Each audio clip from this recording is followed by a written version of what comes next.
औज़ुबिल्लाहि मिनश्शैतानिर्रजीम बिस्मिल्लाहिर्रहमानिर्रहीम। अस्सलाम वालेकुम रहमतुल्लाहि व बरकातहू। मुल्क वासियों को मेरा सलाम। न्यू कश्मीर फ़ाइल फ़िल्म आई है। वो फ़िल्म देश में बहुत कुछ बुराई फैला रही है, इसीलिए मैं आज शाम में आना मुनासिब समझा फेसबुक पे। एक ऐसा आदमी जिसके ने औरतों का कोई लिहाज नहीं, जिसकी ज़िंदगी खुद बदमाशी और अय्याशी में गुजरी, आज उन्हें औरतों की सम्मान की और इंसानी हुकूक की बात कर रहा है। सर का गंजा होने के अलावा अक़ल का भी गंजा हो चुका है इन्हें। मैं समझता हूँ इंसान के सर पे बाल नहीं रहे तो उन्हें बहुत अक्लमंद होता, इसीलिए अब जो है अक़ल का भी गंजा होगा।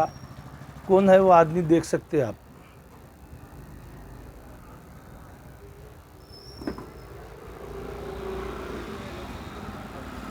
मैं तुझे या देखूं कुदर मुश्किलों में है ये दिल मेरा, माना तेरी सूरत की है। एक फ़िल्म बना है कश्मीर न्यू फ़ाइल, जिसको प्रोडक्ट एक फ़िरका परस्त डायरेक्टरीज करा। ये मरकज़ी हुकूमत की एक पॉलिसी है कि अब हिंदू मुसलमान जहाँ एक होने जा रहे हैं, भोले भाले हिंदुओं को भड़काना और भड़का के देश में फसादी माहौल पैदा करना। क्यों भाई? अनुपम खैर जो ख़ुद एक फ़िल्म एक्टर है, फ़िल्मों में उसके रूल देखेंगे, कभी कोई बच्ची की इज़्ज़त लूट रहा, कभी कोई हीरोइन की इज़्ज़त लूट रहा। ये जो है हकीकी ज़िंदगी कर्मा और राम लखन ने होती। कर्मा में जो इन्होंने 3 घंटे का रूल करे, राम लखन में जो 3 घंटे का रूल करे, हकीकत से उसका कोई ताल्लुक़ नहीं है। अब रहा सवाल पंडितों पे ये जुल्म हुआ, पंडितों पे ये जुल्म 35 साल पुरानी बात है, जबकि 96-97 में भी भाजपा सरकार थी। कभी हमारे साबिक़ा वज़ीर आज़म जनाब वाजपेयी साहब ये बात को कभी भी नहीं उठाए। आज 4 राज्य में बीजेपी आने की वजह से ये एक पॉलिसी हो रही कि मुसलमानों को जो है इस देश में जो है हिंदुओं के नज़रों में घिराए, हमारे हिंदू भाइयों के नज़रों में। जहाँ मुसलमान हिंदू इत्तेहाद हो रहा, वो इत्तेहाद ख़त्म करे। अब रहा सवाल, मेरा सवाल है वो डायरेक्टर से और अनुपम खैर से। अनुपम खैर जो है बाल का गंजा है, तो क्या अक़ल का भी गंजा होगा उन्हें? अब रहा सवाल जो है कश्मीर का, जो है ये जुल्म बता रहे तुम, हाल ही में जो है सारी दुनिया देखी, यही जो है अंजना ओम कश्यप, ये आज के जो प्रधानमंत्री है जनाब नरेंद्र मोदी साहब, 2002 में पूरा इनके अपोजिट थे। यही जो है अंजना ओम कश्यप गुजरात में मुसलमानों पे ऐसा जुल्म कर रहे, वैसा जुल्म कर रहे, इतना तकलीफ़ दे रहे हैं, ये क्या है बोल के आज यही जो है अंजना ओम कश्यप जो है नरेंद्र मोदी साहब के नाम के कसीदे पढ़ रहे हैं। अब रहा सवाल, क्या गुजरात के जो मुसलमान थे वो क्या भारत माता की संतान नहीं थे? जिस मुसलमान बहनों को जो है 20-20 जो है आरएसएस के गुंडे रेप करे, बेस्ट बेकरी का मामला, जो बेकरी में 50 आदमी को डाल के जला दिया गया, एहसान जाफरी के घर में घुस के उसके पूरे घर को ख़त्म कर दिया जाए। एक उनकी बीवी बूढ़ी औरत बची हुई थी जो आज तक केस लड़ रही है, लेकिन कुछ नहीं हुआ, कभी इंसाफ नहीं मिला। अब अनुपम खैर, तुम इंसाफ की बात कर रहे, तुम इंसानी हुकूक की बात कर रहे, जिसका कैरेक्टर खुद जो है फिल्मों में औरतों की इज़्ज़त लूटने में, औरतों को तकलीफ़ देने में, गुंडागर्दी में गुजरा, और वैसा दरिंदा आदमी जो आज इंसानी हुकूक की बात कर रहा। क्योंकि अंजना ओम कश्यप और अनुपम खैर और वो डायरेक्टर, ये हुकूमत के एजेंट है। अब हुकूमत उनको पैसे देती, उन्हें जो चाहे बोल सकते। हम इस मुल्क में शायद पिछले तबके पे और मुसलमानों पे जितना जुल्म हुआ, वो जुल्म का अंदाज़ा नहीं लगा सकते। और आतंकवाद ये बोल रहे, अरे आतंकवाद तो जो है 2000 साल से हिंदुस्तान की परंपरा है। आतंकवाद हिंदुस्तान में सती के नाम पे हुआ है, शौहर मर गया तो औरत को ज़िंदा जला दिया जाता था। आतंकवाद द्रौपदी वस्त्र हरण के नाम पे हुआ, एक मासूम इज़्ज़तदार औरत द्रौपदी की साड़ी उतारे जाती भरी सभा में। आतंकवाद जो है अग्नि परीक्षा के नाम पे हुआ। एक इज्जतदार औरत रावण के ने जो है किडनैप होके अपने शौहर के ने आती, उसका शौहर बोलता है कि जो है तुम सती सावित्री है तो आग में चल के बताओ। आतंकवाद इसको कहते हैं। आतंकवाद देश आज़ाद हुए बाद पुलिस एक्शन में हुआ। वो लोग जो मशरक़ी बिदर, मगरिबी बिदर, औरंगाबाद, उस्मानाबाद से या हैदराबाद को रहने हैं, वो इस बात के गवाह है लोगों ने क्या कुछ नहीं सहा। वो हूरे जिसके चेहरे को कभी आसमान ने भी ना देखा हुआ था, सरे बाज़ार रुसवा हुई अपने बापों के सामने, उनकी माँओं के सरों से चादरें खींची गई बच्चों के सामने, उनकी बहनों के सीने से ओढ़नियाँ खींची गई भाइयों के सामने। अरे तुम तो जो है 35 साल चंद लाशें उठा के इतनी बड़ी बड़ी बात कर रहे हिंदू मुसलमान को। मेरी लाशें तो इतनी बेशुमार है जिसे मैं उठा भी नहीं सकता। अनुपम खेर, तारीख़ के पन्ने मत खोलो। अगर हम तारीख़ के पन्ने खोलने बैठेंगे तो तुम जवाब तो बहुत दूर की बात है, जवाब देने के वास्ते सोच देंगे, बौखलाए जाएंगे, एकदम दीवाने हो जाएंगे, पहले गंजे है तुम। और एक जुल्म हमारी रियासतें गई, हमारी जागीरें गई, हमारी इज्जतें गई, हमारा क़त्ल हुआ, लेकिन हम कभी भारत से गिला शिकवा नहीं करे, कभी भारतीय हुकूमत से गिला शिकवा नहीं करे। अरे मुल्क तो जो है 1947 के बाद भारत बना, हिंदुस्तान बना 1947 के बाद। 1947 से पहले ये भारत हर मुल्क में बटा हुआ था।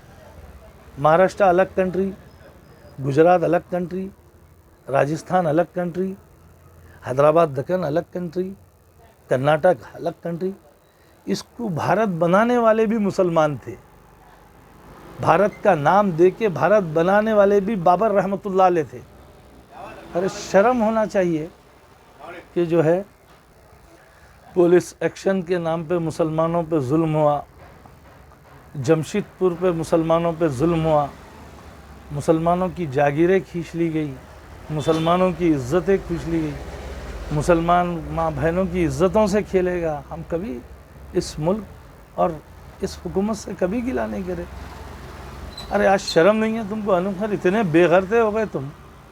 अपने माँ बाप को तो जो एक जगह छोड़ के चले गए, कभी उनकी खिदमत नहीं करे, अपनी ज़िंदगी जो है लग्जरी लाइफ एक अय्याशी में गुजारे। आज तुम्हें कश्मीर के पंडित याद आ रहे हैं? क्यों? आज से 30 साल पहले तुम जवान थे तो जब कश्मीर के पंडित याद नहीं आए तुमको? हाँ, जब अपनी अय्याशी कर रहे थे फिल्मी दुनिया में जाके, जब पंडित जो है कश्मीर के पंडित याद नहीं आए? देश की आज़ादी के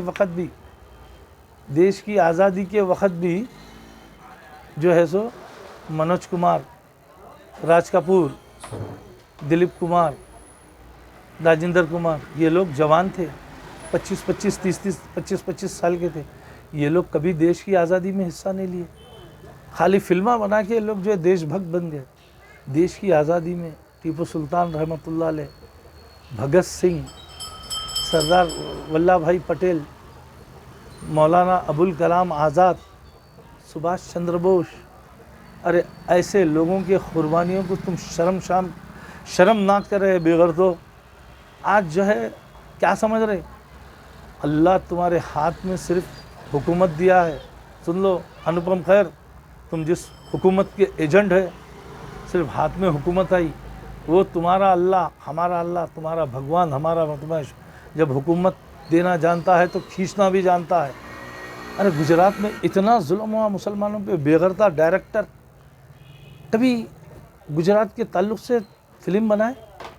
क्योंकि नहीं बना सकते, तुम्हारे अब्बा जो है तुमको जो है सुकून से रहने नहीं देते फिल्म बनाए तो। आज पंडितों का जुल्म, यही पंडित बनारस में हर जगह जो है तकरीबन बड़े जो हिंदू धार्मिक जगह है, यही पंडित दलितों को, पिछले तबके के लोगों को मंदिरों में नहीं आने देते थे, इनका बाइकाट करते थे, इनसे मिलते नहीं थे, अछूत है बोलते थे। यही बड़े बड़े ठाकुर, यही हिंदू हमारी माँ बहनों की इज्जतों से खेले। जब अरब से लोग आए इस मुल्क भारत में, एक हिंदू माँ के लेटर पे मेरे, तो वो लोग ज़बरदस्ती कोई यहाँ धर्म परिवर्तन हुआ है, वो लोग अपनी मर्ज़ी से इस्लाम को कबूल करे हैं। बोले ये एक ही मज़हब है जहाँ पर छूत अछूत नहीं है, भेदभाव नहीं है। अरे आज तुम अपने आप को जो बहुत बड़े सेक्युलर बोलते हैं, हमारे जो है अनूप खैर गंजे, क्या तुमने कभी जो है हरिजन के घर में बैठ के खाना खाया? कभी दलितों को अपने घर में बुला के पानी पिलाया?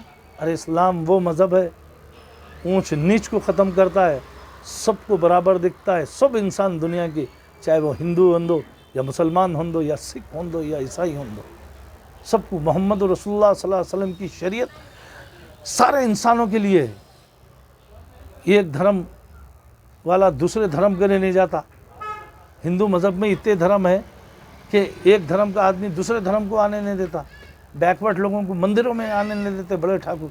अरे उस मंदिर में आना तो वो दूर की बात है, अगर छोटा आदमी बड़े ठाकुरों के घर के सामने से अगर घोड़े पे बारात चले गई तो घोड़े पे से उसको उतार देते हैं। तू निचला है, तू हमारे घर के सामने से घोड़े। अरे अनुपम खैर, कभी जायज़ा लिए तुम अपनी कौम का? आज तुम जो है ड्रामा कर रहे, क्या कर्मा समझे?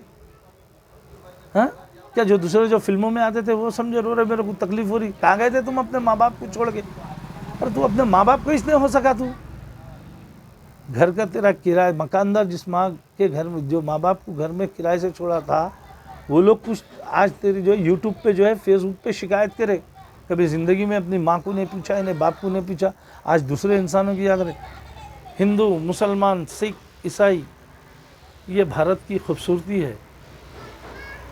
हज़ार किस्म के धर्म है यहाँ पर, लेकिन हम सब एक फैमिली, एक ख़ानदान के वैसे रहते। अगर ये चीज़ ख़त्म हो जाएंगी तो भारत की खूबसूरती ख़त्म हो जाएगी। मेरे हिंदू भाइयों, मुसलमान भाइयों, सिख भाइयों, ईसाई भाइयों, मेरा थोड़ा देर ज़्यादा का बयान है, आपसे गुजारिश करता हूँ ये सुनिए। ये लोग मुल्क के हालात ख़राब करना चाह रहे, ये लोग मुल्क में फसाद करना चाह रहे। इनको अब याद आए कश्मीर के लोग, क्यों 2 साल पहले कश्मीर में मुसलमान बच्चियों की इज्जत ना लूटे, बच्चियों के डिलीवरियाँ घर में हो गए, मैयत दफन हो गए घरों में। जब तेरे को अनुपम खैर जब याद नहीं आए, जब इंसान नहीं थे क्या? वो भारत माँ की संतान नहीं थे? जब धारा 170 हटी कश्मीर से, बिलबिला रहे थे वो लोग, खाने को खाना तड़प रहे थे। अरे बेगरते डायरेक्टर, जब तू कभी शूट नहीं करा, मैं सबसे गुजारिश करता हूँ, ये लोग जो संविधानी हक है, लोकतंत्र खतरे में है। हिंदुस्तान के सारे भारत के इंसान जागिए। ज़िंदगी मौत ना बन जाए संभालो यारो, ज़िंदगी मौत ना बन जाए संभालो यारो। खो रहा है चैनो अमन, खो रहा है चैनों में अमन, मुश्किलों में है वतन, सरफरोशी की तमन्ना को दिल में जगा लो यारो। इसी के साथ मैं अपनी गुफ्तगू ख़त्म करता हूँ। भारत जिंदाबाद। अस्सलाम वालेकुम व रहमतुल्लाहि व बरकातहू।